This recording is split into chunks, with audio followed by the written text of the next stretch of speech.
नमस्कार। कार्यक्रम में आप सभी दर्शकों का बहुत बहुत स्वागत है। दोस्तों, हम तरह तरह की जानकारियां लाते हैं आप ही के फ़ायदे के लिए, क्योंकि व्यक्ति का समय हमेशा अच्छा चलता रहना चाहिए। इसके लिए हम ज्योतिष के पास भी जाते हैं, तरह तरह की पूजा पाठ करते हैं, एस्ट्रोलॉजर के पास जाते हैं, अपनी ग्रह दशा आदि सभी कुछ ठीक करते हैं।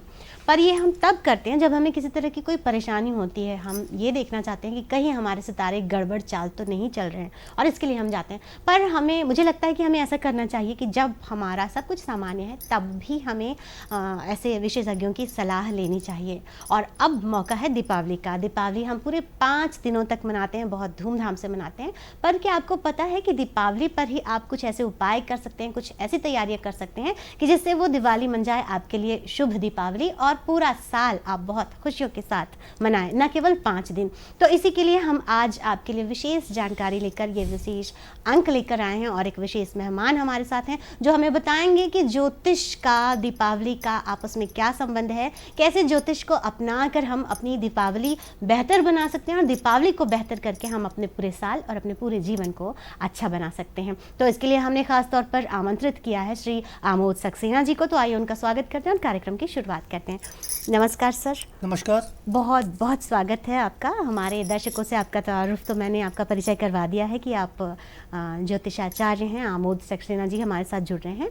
हमारे दर्शक आपकी तमाम बातें सुनने के लिए बेताब होंगे। ज्योतिष को लेकर ध्यान में रखकर हम दीपावली को एक नए ढंग से समझना चाहेंगे। बहुत सारे लोग नए जुड़ रहे होंगे जो इन चीज़ों को, कुछ लोग समझते होंगे, कुछ लोग नहीं भी समझते होंगे। पर हम चाहते हैं कि एक बार बहुत नए ढंग से, नए तरीके से, विस्तार से आप हमें बताएं कि ज्योतिष और दीपावली का आपस में क्या संबंध है। नमस्कार। रायपुर दूरदर्शन के माध्यम से मैं आप सभी दर्शकों का हार्दिक स्वागत, वंदन, अभिनंदन करता हूँ। नमस्कार। जैसा कि आपने पिताजी प्रश्न किया कि ज्योतिष और दीपावली का आपस में क्या संबंध है, जी। तो astrology is a science of light. जी। ज्योतिष प्रकाश की ओर ले जाने वाला विज्ञान है, जी। जो हमें अंधकार से प्रकाश की ओर ले जाता है। जी।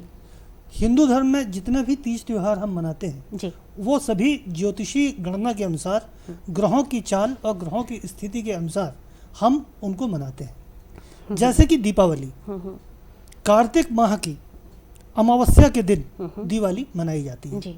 जब ग्रहों की गणना के अनुसार सूर्य तुला राशि में नीच का और साथ में चंद्रमा तुला राशि का, जब तुला राशि में एक साथ सूर्य और चंद्रमा का भ्रमण होता है कार्तिक मास में, अब वो अमावस्या का दिन कहलाता है। उस दिन हम दीपों का पर्व दीपावली मनाते हैं। जी। यहाँ पर मैं आपको बता दूं कि ज्योतिष शास्त्र में सूर्य कारक है हमारी आत्मा का, और चंद्रमा कारक है हमारे मन का। जैसे कि अंग्रेजी में एक वर्ड है लूना, जिसका मतलब चंद्रमा, और लूनेटिक, जिसका मतलब पागल।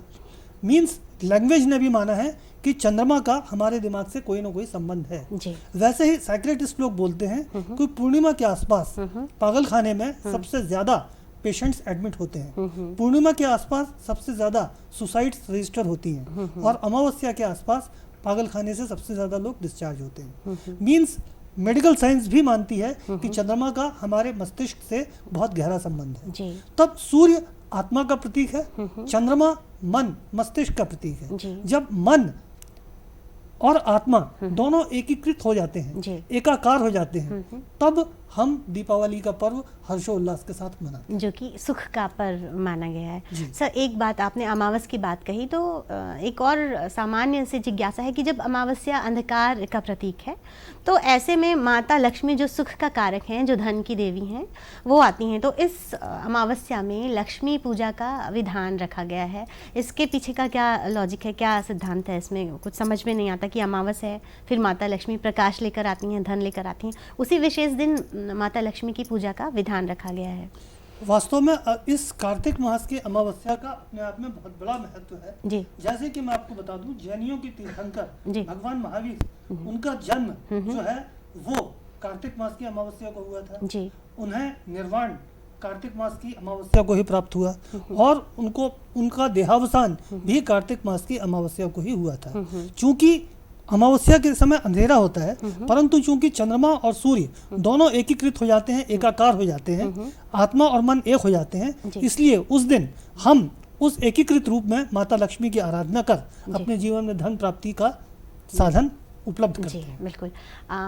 दीपावली का एक बहुत महत्वपूर्ण दिन जो शुरुआत होती है धनतेरस के दिन से, हम आज उस पर फोकस करेंगे, उस पर विस्तार से बात करेंगे कि धनतेरस को बहुत महत्वपूर्ण माना गया है।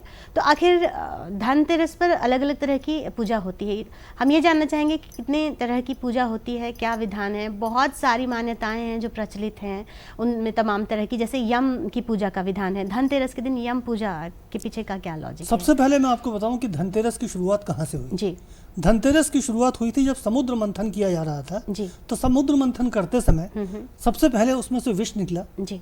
ऐरावत हाथी निकला, अश्व निकला, जी। कामधेनु गाय निकली, कल्प वृक्ष निकला, चंद्रमा निकला, कई तरह के आभूषण निकले, माता लक्ष्मी निकली, और सबसे अंत में एक दिव्य कांति युक्त स्वर्ण आभूषणों से, रत्न जड़ित आभूषणों से सुसज्जित महान सौंदर्य के साथ एक बहुत ही कांति युक्त, बहुत तेजोमय पुरुष प्रकट हुए, जी। जिनके एक हाथ में अमृत कलश था और दूसरे हाथ में मेडिसिन, आयुर्वेद विज्ञान की एक संहिता थी। वो महान पुरुष जो है वो धन्वंतरी कहलाए, भगवान धन्वंतरी। तो भगवान धन्वंतरी का आविर्भाव जो है वो धनतेरस के दिन हुआ। जी। धनतेरस के दिन ही वे उत्पन्न हुए, और धनतेरस में उनके उत्पन्न होने के कारण धनतेरस के दिन हम भगवान धन्वंतरी की पूजा करते हैं। जी। आयुर्वेद के जनक उन्हें कहा जाता है, भगवान धन्वंतरी को। जी। आयुर्वेद के जनक कहलाते हैं। जी। और धनतेरस एक पर्व जो है वो एक ऐसा पर्व है जो मुख्य रूप से नाम उसका धन है। जी। धनतेरस है। धन प्राप्ति के अलावा यह आरोग्य प्राप्ति का भी सबसे बड़ा उत्सव, सबसे बड़ा त्योहार सनातन धर्म में माना जाता है। जी। और तो और हमारी भारत सरकार ने 2016 से धनतेरस को नेशनल आयुर्वेदिक डे के रूप में डिक्लेयर किया है। जी। बहुत से आयुर्वेदिक कॉलेज ऐसे हैं, मैं आप दर्शकों को बता दूं, जहां पर धनतेरस के दिन आयुर्वेदिक कॉलेजेस में जो स्टूडेंट्स हैं उनका शिष्योपनयन संस्कार किया जाता है, और गुरु शिष्य परंपरा के अनुसार उनको आयुर्वेद की दीक्षा दी जाती है, और वे आयुर्वेद के द्वारा हमारी समस्त बीमारियों का हरण करते हैं। जी। तो सर्वप्रथम मैं आपको भगवान धन्वंतरी के बारे में कुछ बताता हूँ। जी। भगवान धन्वंतरी जो है जब प्रकट हुए तो उन्होंने प्रथम आयुर्वेद ग्रंथ की रचना की, जिसका नाम है धन्वंतरी संहिता। जी। इसमें उन्होंने कंप्लीट एनाटॉमी मींस शरीर विज्ञान, शरीर से संबंधित तमाम रचनाओं का तो जिक्र किया ही, होने वाले और हो चुके रोगों के बारे में भी उन्होंने लिखा, उनके कारणों के बारे में उन्होंने लिखा, और इसके साथ ही उन्होंने इसके निदान के बारे में भी लिखा। एक बार पृथ्वीलोक में बहुत ज़्यादा रोग, दोष और महामारी जो है वो फैल गई। तब देवेंद्र इंद्र बहुत घबराए, वे अमरावती में जाकर के धन्वंतरी भगवान से मिले और उनसे प्रार्थना की कि पृथ्वीलोक में बहुत इस समय रोग और महामारियां फैल रही हैं, आप कृपया इसका निदान करें। तब भगवान धन्वंतरी काशी में राजा देवोदास के नाम से उन्होंने जन्म लिया। काशी नरेश देवोदास जो हैं वो भगवान धन्वंतरी का अवतार माने गए, और आज भी काशी नरेश जो भी हैं वो भगवान धन्वंतरी को अपना पूर्वज मानते हैं। भगवान धन्वंतरी ने देवोदास के रूप में पृथ्वी में जन्म लिया। इसके साथ ही सुश्रुत मुनि जिन्होंने सुश्रुत संहिता लिखी, उनका भी जन्म काशी में ही हुआ, और उन्होंने भी भगवान धन्वंतरी से और राजा देवोदास से आयुर्वेद की दीक्षा लेकर एक महान ग्रंथ सुश्रुत संहिता की रचना की। आज हम जानते हैं कि एलोपैथी सिर्फ 200 साल पुराना विज्ञान है, और वो गर्व से कहते हैं कि surgery is the crown of allopathy. लेकिन हजारों साल पहले भगवान धन्वंतरी ने अपनी धन्वंतरी संहिता में शल्य चिकित्सा का प्रतिपादन किया है, उसका उल्लेख किया है। तो धनतेरस के दिन हम भगवान धन्वंतरी की आराधना कर हम आरोग्य की उनसे कामना करते हैं। दर्शकों, दोस्तों, भाइयों और बहनों, आज संपूर्ण विश्व कोरोना की महामारी से जूझ रहा है। हजारों लोग, लाखों लोग, करोड़ों लोग इसके इन्फेक्शन की चपेट में हैं, और बहुत सारे लोगों ने अपनी जान गंवा दी है। तो मैं आप सभी दर्शकों से प्रार्थना करता हूं कि आज धनतेरस के दिन वो बहुत ही निष्ठा और बहुत ही श्रद्धा के साथ भगवान धन्वंतरी की आराधना कर आरोग्य का वरदान प्राप्त करें और सुखमय और निरोगी जीवन प्राप्त करें। आयुर्वेद को अपनाएं, जैसा कि हमारे स्वास्थ्य मंत्रालय से, आयुष मंत्रालय से जारी भी निर्देश दिया गया है उसके अनुसार। तो ये आयुर्वेद के बारे में हमने जाना कि किस तरह से आयुर्वेद के जनक भगवान धन्वंतरी की पूजा की जाती है। डॉक्टर्स हैं जो आयुर्वेद को अपना मानने वाले लोग हैं, उसकी चिकित्सा को अपनाने वाले लोग हैं, वो पूजा करते हैं। यम पूजा के बारे में भी मैंने सुना है धनतेरस के दिन, वो क्यों की जाती है सर? क्या है, एक राजा था हिमा जी, उनका पुत्र था राजकुमार युवराज। उसकी जन्म कुंडली में एक दोष था जी। वो ये दोष था कि जब इसकी शादी होगी तो शादी के 4 दिन बाद सांप के काटने से इस युवराज की मृत्यु हो जाएगी। राजा बहुत चिंतित था, लेकिन शादी करनी थी, वंश को आगे बढ़ाना था, तो उन्होंने शादी की। शादी के चौथे रात को युवराज की जो पत्नी थी उसने पूरे घर में दिए जलाए और द्वार पर उन्होंने जगह जगह स्वर्ण आभूषण, स्वर्ण और चांदी के सिक्के रख दिए। घर में खूब सारे लाइट्स दियों के जरिए उन्होंने जलाया और जगह जगह उन्होंने स्वर्ण और चांदी के आभूषणों को रखकर घर को सुसज्जित कर दिया। रात के समय मृत्यु के देवता यम जैसे ही उस कमरे के पास आए तो उनकी आंखें उस तीव्र रोशनी से और स्वर्ण जड़ित आभूषण और चांदी के आभूषणों से, बर्तनों से आंखें चौंधिया गईं। वो अंदर नहीं जा पाए। इस तरह उस युवती ने, उस राजकुमारी ने रात भर भजन गाकर, भगवान की आराधना कर, दिए जलाकर अपने पति की अकाल मृत्यु को टाल दिया और इसके बाद उन्होंने सुखमय जीवन व्यतीत किया। इसीलिए हम धनतेरस के दिन मृत्यु के देवता यम की भी आराधना करते हैं और यम दीप दान भी किया जाता है। तो मैं आप सभी दर्शकों से ये प्रार्थना करूंगा कि धनतेरस की रात को अपने घर के मुख्य द्वार के सामने आटे का दिया बनाकर, सरसों का तेल डालकर 4 बत्ती वाला दिया बनाएं और यम को याद करते हुए, मृत्यु के देवता यम की आराधना करते हुए उस दिया को मुख्य द्वार के सामने रख दें और यम से प्रार्थना करें कि हमारी अकाल मृत्यु ना हो और हम निरोगी और स्वस्थ जीवन व्यतीत कर सकें। बिल्कुल, दिए की बात आपने कही। हमारे यहाँ इस प्रांत में प्रचलन है कि 13 दिए जलाए जाते हैं। कुछ लोग मिट्टी के दिए बनाकर, ताज़ी मिट्टी के अपने हाथों से दिए बनाकर जलाते हैं, या फिर कुछ लोग आटे की भी बनाते हैं। ये 13 दियों का क्या लॉजिक है, या 13 ही दिए जलाने चाहिए या ज़्यादा और कम भी जला सकते हैं? नहीं, ऐसा नंबर ऑफ दिए का ऐसा कोई वो नहीं है, संख्या का कोई निर्धारण नहीं है। बल्कि यहाँ पर यह कहा जाता है कि धनतेरस के दिन पूरे घर में आप दिए जलाएं, सारी रात दिए जलने चाहिए। कंडीशन अप्लाई, ये जो दिए हैं ये सारी रात जलने चाहिए।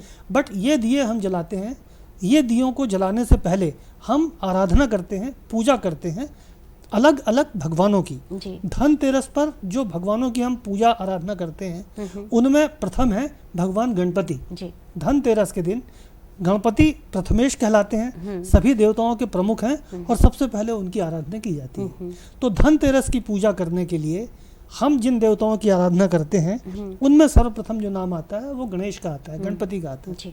तो गणपति को हम सबसे पहले स्नान कराते हैं। स्नान कराने के बाद उनको लाल वस्त्र उड़ाकर हम उनके सामने पुष्प अर्पित करते हैं, उन्हें केसर और चंदन का तिलक लगाते हैं और इस मंत्र का जाप करते हैं, वक्रतुंड महाकाय सूर्य कोटि समप्रभा निर्विघ्नं देव में कुरु में देव सर्वकार्येषु सर्वदा, सर्वकार्येषु सर्वदा।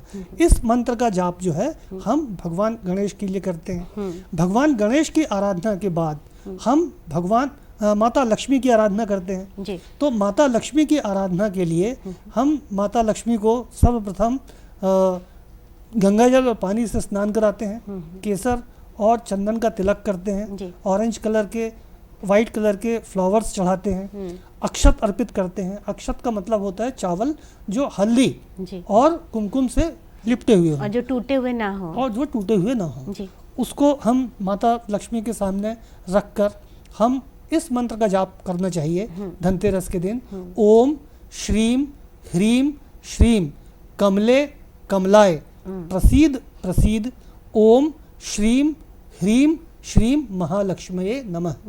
यदि हो सके तो कमल गट्टे की माला से हम माता लक्ष्मी के सामने बैठकर इस मंत्र का जाप करें तो हमें धन की प्राप्ति होती है। इसके बाद हम कुबेर की प्रार्थना, कुबेर की आराधना करते हैं। कुबेर अधिष्ठाता होते हैं धन के, तो उनकी आराधना करते हैं। धन प्राप्ति के लिए कुबेर से प्रार्थना करते हैं और ओम कुबेराय नमः इस मंत्र से उनकी आराधना करते हैं जी। इसके बाद हम भगवान धन्वंतरी को प्रसन्न करते हैं जी। भगवान धन्वंतरी के लिए जो मंत्र का उपयोग किया जाता है वो है ओम नमो भगवते महासुदर्शना वासुदेवाय धन्वंतराय नमः। भगवान धन्वंतरी की आराधना करके हम उनसे स्वस्थ और निरोग जीवन की कामना करते हैं क्योंकि ये हमने बहुत पहले से सुना है कि निरोगी सुख सबसे बड़ी हमारे जीवन की पूंजी है। हम कितने भी आध्यात्मिक हो जाएं लेकिन हमें बीमारी होने की संभावना होती है। तो उस बीमारी से दूर रहने के लिए, स्वास्थ्य को प्राप्त करने के लिए, आरोग्य को प्राप्त करने के लिए हम भगवान धन्वंतरी से विशेष प्रार्थना करते हैं धनतेरस के दिन। आज चूंकि पूरा विश्व और हमारा देश भी कोरोना से लड़ाई लड़ रहा है तो हमें यह पूजा और आराधना बहुत श्रद्धा और निष्ठा के साथ करनी चाहिए। धनतेरस का खास महत्व है hospitals, maternity homes, nursing homes, medical shop, medical colleges, ayurvedic colleges, यहाँ पर विशेष तौर पे भगवान धन्वंतरी की पूजा आराधना होनी चाहिए ताकि उनके साल भर के जो कार्यक्रम है वो निर्बाध गति से आगे चलते चले जाएं। और मैं आपको बता दूं कि धनतेरस सिर्फ एक साधारण पर्व नहीं है बल्कि ये एक महान सामाजिक और राष्ट्रीय पर्व है। और मैं चाहूँगा कि इस कोरोना की विभीषिका से जूझने के लिए मैं सभी धर्मावलंबियों से, सभी संप्रदायों से ये प्रार्थना करता हूँ कि हम किसी भी धर्म के हों लेकिन धनतेरस के दिन हम भगवान धन्वंतरी की अनुकंपा प्राप्त करने के लिए उनकी खास तौर पे पूजा और आराधना करें और हमारे देश के नेशनल आयुर्वेद डे को सफल बनाएं। जी, कुछ और भी मान्यताएं धनतेरस से जुड़ी हुई हैं, जैसे कि झाड़ू खरीद कर लाना, उसकी पूजा करना, या बही खाते की पूजा करना, या उस दिन छिपकली के दर्शन करना। इन सब के बारे में भी जानना चाहेंगे कि झाड़ू का लक्ष्मी से क्या महत्व है, या कमल गट्टे की माला का आपने अभी जिक्र किया था कि कमल गट्टे की माला से जाप करें, तो कमल का फूल या कमल गट्टे की माला माता लक्ष्मी की पूजा में विशेष उसका उपयोग किया जाता है, इसके बारे में बताएंगे। माता लक्ष्मी को पद्मावती कहते हैं जी, ठीक है, कमला कहते हैं, तो वो कमल के फूल के ऊपर विराजमान है, जन्मी भी हैं कमल, जन्मी भी हैं। तो कमल के फूल उनके लिए उनका आसन है, उनको विशेष तौर पे प्रिय है, इसलिए हम उनको कमल अर्पित करते हैं। कमल गट्टे की माला से हम जाप करते हैं जी, तो आकर्षित होती है लक्ष्मी से। जी। और रही बात झाड़ू की, तो झाड़ू चूंकि सफाई के लिए बहुत ही महत्वपूर्ण वस्तु है, झाड़ू से ही हम घर की साफ सफाई करते हैं। तो धनतेरस के दिन झाड़ू लेकर खरीद कर दीपावली के दिन यदि अगर हम उससे घर की सफाई करते हैं, पूजा के कमरे से शुरू करके आपका ईशान कोण से शुरू करके हम उसको नैऋत्य कोण तक साफ करते हैं, तो लक्ष्मी को सफाई बेहद पसंद है, क्लीनलीनेस, हाइजीन उनको बेहद पसंद है। तो एक इंग्लिश में कहावत भी है, cleanliness is next to godliness. तो जो स्थान स्वच्छ होगा भगवान वहीं पर विराजमान होंगे। और घर और शरीर के साथ साथ मन की स्वच्छता भी उतनी ही अनिवार्य है कि आप पवित्र विचार रखें, अच्छे काम करें, अच्छे कर्म करें, उसका भी एक संदेश, यानी स्वच्छता सभी संपूर्ण रूप से स्वच्छता। देखिए, अध्यात्म का जो रूप है जी, वो ये है कि निर्मल मन, जी, निश्चल मन, शुद्ध मन, विशाल मन, जिसमें ये चीजें होंगी वही व्यक्ति आध्यात्मिक। Purity of heart is the condition of any spirituality. हम किसी भी धर्म संप्रदाय मत को मान लें, लेकिन निर्मल मन, निश्चल मन, शुद्ध मन और विशाल मन जब तक नहीं है, हमारे सारे धर्म जो है वो फेल है। जी, बिल्कुल। जब विभीषण राम से मिलने के लिए आते हैं रूप बदल करके, तो लोग उनको बोलते हैं लंका में वानर की कोई जासूस भेजा है रावण ने, तो राम भगवान बोलते हैं नहीं, निर्मल मन जन सो मोहि पावा, मोहे कपट छल छिद्र न भावा। निर्मल मन से कोई भी मेरे पास यदि अगर आ रहा है तो वो वेलकम है, मैं उसका स्वागत करूंगा और अपने हृदय में मैं उसको विराजित करूंगा। तो भगवान को भी छल कपट पसंद नहीं है। तो ना सिर्फ घर की शुद्धता पवित्रता आवश्यक है, शरीर की शुद्धता पवित्रता आवश्यक है, किंतु मन की भी शुद्धता पवित्रता आवश्यक, उतनी ही आवश्यक। जिस तरह एक बर्तन को आप बाहर से साफ कर देती हैं लेकिन अंदर से साफ नहीं करती हैं, तो उसमें दूध डालेंगे तो वो फटेगा ही, वो खराब ही होगा, वो नुकसान ही होगा। तो इसीलिए तुलसीदास जी कहते हैं कि राम नाम मणि दीप धरी जाहि देहरी द्वार, तुलसी भीतर बाहिरे जहीं चाहे उजियार। कि राम नाम की मणि को द्वार की देहरी पर रख दो, अंदर और बाहर दोनों तरफ उजाला होगा। तो हमको ये स्वच्छता दोनों तरफ पर रखनी है, तन मन और घर। तन भी सुंदर, मन भी सुंदर, घर का कोना कोना सुंदर, तब ही है भगवान से हम नजदीक जा पाएंगे, करीब आ पाएंगे। कलश की स्थापना के बारे में बहुत लोग जानते हैं, पर सही तरीके से कलश की स्थापना कैसे की जाती है और कलश का क्या महत्व है किसी भी पूजा में, और खास तौर पर दीपावली की, धनतेरस की पूजा में? का अर्थ होता है जल जी, और लश का मतलब होता है सुसज्जित, शोभायमान। तो जल से शोभायमान जो है वो कलश कहलाता है। तो कलश के लिए, कलश को सजाने के लिए कुछ कंडीशंस होती हैं कि ये नीचे से गोल और ऊपर से चौड़ा होना चाहिए। ऐसा कहा जाता है, हमारे सनातन धर्म में, हिंदू धर्म में ये मान्यता है कि कलश के 3 भाग होते हैं, ठीक है, first, second and third, bottom. जो टॉप है वहां पर विष्णु विराजमान है, बीच में शिव महेश विराजमान है, और अंत में जो बॉटम है उसमें ब्रह्मा विराजमान है। तब कलश को साफ करके, अच्छे से मांज कर साफ करके उसमें जल भरना है, जल के साथ उसमें अक्षत डालना है, सुपारी डालनी है, हल्दी डालनी है, उसके ऊपर एक बड़ा सा नारियल भी हम रखते हैं। नारियल जो है वो भगवान गणपति का प्रतीक होता है, तो वो रखते हैं। और लकड़ी की चौकी में नीचे हम रंगोली बना के, लकड़ी की चौकी, उसके ऊपर लाल कपड़ा, उसके ऊपर हम कलश को सजा करके रखते हैं। तो ये कलश का इम्पोर्टेंस है। कलश के साथ ही साथ धनतेरस में एक बहुत इंपॉर्टेंट चीज है, वो है श्रीयंत्र। हमको श्रीयंत्र की भी स्थापना धनतेरस के दिन करनी चाहिए। वो किस तरह करनी चाहिए? क्योंकि श्रीयंत्र कहा जाता है कि यंत्रों की स्थापना, उनका विधिवत पूजन बहुत आवश्यक है, उसमें गड़बड़ी नहीं होनी चाहिए। तो यंत्र की स्थापना कैसे और किस तरह से श्रीयंत्र माँ लक्ष्मी को आकर्षित करता है? क्या था, भगवान पृथ्वी लोक में बहुत ज़्यादा डिस्टर्बेंसेस आ रहे थे, रोग शोक ये सब क्रिएट हो रहे थे। तो महान महान गुरु भगवत पाद आदि शंकराचार्य, उन्होंने कैलाश मानसरोवर में बैठ करके कड़ी तपस्या की, घनघोर तपस्या की। उस तपस्या से प्रसन्न होकर भगवान शिव ने उनसे बोला, पुत्र शंकर मांगो क्या मांगते हो? तो उन्होंने बताया पृथ्वी में बहुत रोग हैं, शोक है, तकलीफें हैं, उनको दूर करने का कोई उपाय बताइए। तब भगवान शंकर ने कहा कि शक्ति का जो आसन है जिसमें वो विराजित होती हैं वो है श्रीयंत्र। तुम ये श्रीयंत्र लो और इसके द्वारा जो है पृथ्वी लोक में रोग शोक और जो बड़ी कष्ट हैं उनको दूर करो। तो एक्चुअल में जिस तरह शिवलिंग है वो परात्पर शिव का निराकार रूप है, वैसे ही श्रीयंत्र माँ त्रिपुर सुंदरी ललिता देवी का निराकार रूप है। श्रीयंत्र, श्री का मतलब होता है वृद्धि करने वाला, वो पॉजिटिव चीजों की वृद्धि करता है।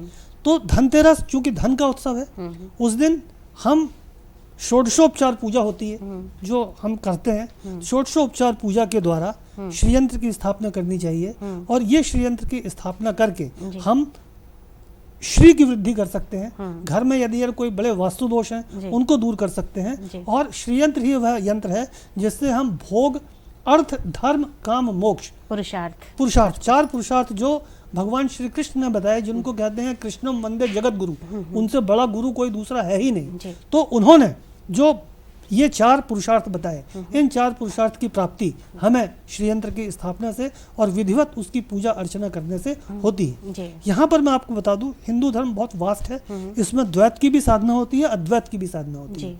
तो यहाँ जो मैं बात कर रहा हूँ वो द्वैत की साधना की है, जहाँ पर ये श्रीयंत्र है जो माँ त्रिपुर सुंदरी ललिता देवी राज राजेश्वरी चक्रेश्वरी का निराकार रूप है, मैं उसकी साधना कर रहा हूँ। यहाँ ड्युअलिटी है, लेकिन नॉन ड्युअलिटी जो अद्वैत है उसमें शरीर को ही श्री चक्र मानकर हम अपने आप के ऊपर मेडिटेशन करते हैं, और वो साधना करके, अद्वैत की साधना करके हम जीवन में पुरुषार्थ को प्राप्त कर सकते हैं। इसीलिए कहा गया है कि आपको ध्याओ, आपको भजो, आपके राम, आप ही के भीतर आप होके समाये, मन में बसे हैं राम। ये मेरे गुरु भगवान आत्मानंद ऐसा बोलते हैं, जो उन्होंने मुझे दीक्षाएं दी हैं उसमें उन्होंने बताया है।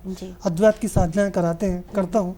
तो हम अद्वैत की साधना करके भी अपने शरीर को श्रीयंत्र मानकर, श्रीयंत्र की स्थापना अपने शरीर को मानकर करके हम पुरुषार्थ जो अर्थ, धर्म, काम, मोक्ष है उसको प्राप्त कर सकते हैं। जी, तो इस तरह से धनतेरस से जुड़ी हुई सारी बातें आपने हमें बताई। मुझे लगता है कि धनतेरस पर पर्याप्त जानकारी हमारे दर्शकों को आज आपके द्वारा मिली, इसके लिए हम आपका बहुत धन्यवाद करते हैं गुरुजी, और फिर आपके मार्गदर्शन की आवश्यकता होगी, तब तक के लिए नमस्कार। नमस्कार। कार्यक्रम के अंत में मैं आप सभी दर्शकों को दीपावली, धनतेरस और समस्त दीप पर्व की बहुत सारी शुभकामनाएं देता हूं। आपका आने वाला जीवन बहुत सुखमय हो और आप हर तरह की सफलताएं प्राप्त करें। धन्यवाद। तो हमारे आज के विशेषज्ञ श्री आमोद सक्सेना सर ने हमें बताया, गुरुजी ने हमें बताया कि किस तरह हम अपनी दीपावली को खुशहाल बना सकते हैं। जैसे कि एक छोटा सा कपूर पूरे घर में सुगंध ले आता है, वो नेगेटिव एनर्जी को भगाता है, वो आरोग्य भी लाता है। ऐसे ही छोटी छोटी चीज़ों को अपनी पूजा में उपयोग करके आप ये दिवाली बना सकते हैं। शुभ दीपावली। आशा करते हैं कि आज आप इन जानकारियों का पूरा लाभ उठाएंगे, और हम चाहते हैं कि आपकी दीपावली हो शुभ दीपावली। नमस्कार।